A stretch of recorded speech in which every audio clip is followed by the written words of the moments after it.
Europa conference লিগে নিজেদের প্রথম ম্যাচে দাপুটে জয় পেল চেলসি।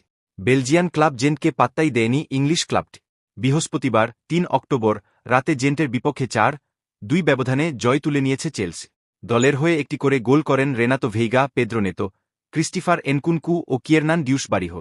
জেন্টের হয়ে দুটি গোল শোধ করেন তিসুয়োশি ওতানাবে ও ওমরি গ্যান্ডেলম্যা।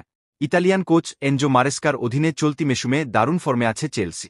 ৬ ম্যাচে ৪ জয় নিয়ে লিগ টেবিলের ৪-এ অবস্থান করছে ব্লু। ইউরোপা কনফারেন্স লিগে নিজেদের প্রথম ম্যাচটা দাপুটে জয়ে রাঙাল তারা। ঘরের মাঠ স্টামফোর্ড ব্রিজে পুরোটা সময় আধিপত্য ছিল চেলসি। ৭০% সময় বল দখলে রেখে ২০টি শট নেয় তারা, যার ৫টি ছিল গোলমুখে। বিপরীতে ৯টি শট নিয়ে ৩টি লক্ষ্য বরাবর রাখতে পেরেছিল বেলজিয়ান ক্লাব জেন। এদিন ম্যাচ শুরুর ১২তম মিনিটেই রেনাতোর গোলে লিড পায় চেলসি। বক্সের ডান প্রান্ত থেকে মিখাইলো মুদ্রিকের ক্রস বা প্রান্তে থেকে হেডে জালে জড়ান পর্তুগিজ লেফট ব্যাক। ১৯তম মিনিটে ব্যবধান দ্বিগুণ করতে পারত মারেস্কা।